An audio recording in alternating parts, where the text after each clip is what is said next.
ایک دفعہ کا ذکر ہے کہ سارا نام کی ایک لڑکی تھی۔ اس نے ابھی نرسنگ اسکول ختم کیا تھا اور ایک نئے اسپتال میں کام کرنا شروع کیا تھا۔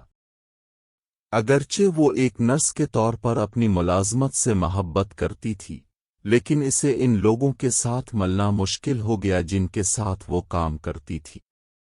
وہ زیادہ تر نوجوان ڈاکٹر تھے جنہوں نے ابھی میڈیکل اسکول مکمل کیا تھا۔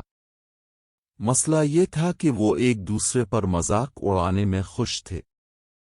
اسے ہسپتال کے ساتھ والی رہائش گاہ میں ان کے ساتھ رہنا بہت مشکل تھا، کیونکہ وہ رات گئے تک جاگتے تھے اور بہت زیادہ شور مچاتے تھے۔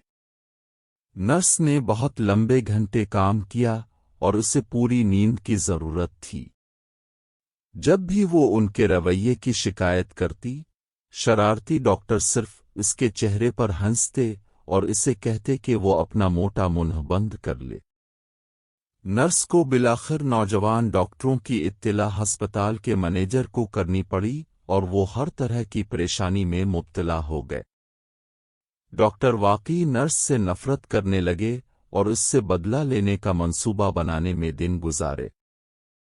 آخر کار ڈاکٹروں میں سے ایک واقعی بیمار مذاق لے کر آیا جو وہ نرس پر کھیل سکتا تھا اور دوسرے خوشی سے مدد کرنے پر راضی ہو گئے۔ اس رات وہ ہسپتال کے تہہ خانے میں مردہ خانے میں گھس گئے اور ایک لاش کا بازو توڑ دیا۔ پھر وہ نرس کے بیڈ روم میں گھس گئے اور کٹے ہوئے بازو کو اس کے بستر کے کپڑوں کے نیچے رکھ دیا۔ انہوں نے اسے بستر کے نیچے رکھا تاکہ جب وہ لیٹ جائے تو اس کے پاؤں اسے چھو سکیں۔ اپنے آپ سے ہنستے ہوئے وہ دالان میں چاروں طرف کھڑے نوجوان نرس کے بستر پر جانے کا انتظار کر رہے تھے۔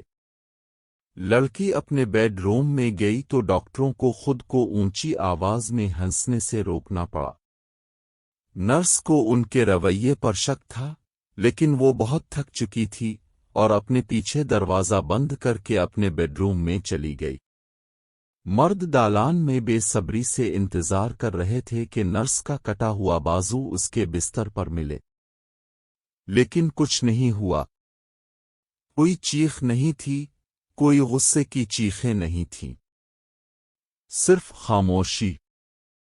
تھوڑی دیر کے بعد ڈاکٹروں نے ادھر انتظار کرتے ہوئے تنگ آ کر رات کے لیے رجوع کرنے کا فیصلہ کیا۔ انہوں نے فرض کیا کہ انہوں نے کٹے ہوئے بازو کو بستر میں بہت نیچے رکھ دیا تھا اور نرس نے اسے محسوس نہیں کیا ہوگا۔ اگلی صبح جب وہ بیدار ہوئے تو ڈاکٹر نرس کو چیک کرنے گئے۔ جب انہوں نے اس کے دروازے پر دستک دی تو کوئی جواب نہ ملنے پر وہ ہینڈل موڑ کر اندر چلے گئے۔ کمرہ بالکل خالی سا لگ رہا تھا۔ ڈاکٹروں نے نرس کے بیڈ روم کی تلاشی لی اور جب اس کی الماری کھولی تو ان کا استقبال ایک خوفناک منظر سے ہوا۔ نرس الماری کے کونے میں سرک گئی تھی۔ اس کے بال بالکل سفید ہو چکے تھے، اس کی آنکھیں اس کے سر میں گھوم گئی تھیں اور وہ بالکل پاگل ہو چکی تھی۔ اس کا چہرہ ایسا لگ رہا تھا جیسے اس کی عمر 20 سال ہو، اور سب سے بری بات یہ ہے کہ وہ کٹے ہوئے بازو کو چبا رہی تھی۔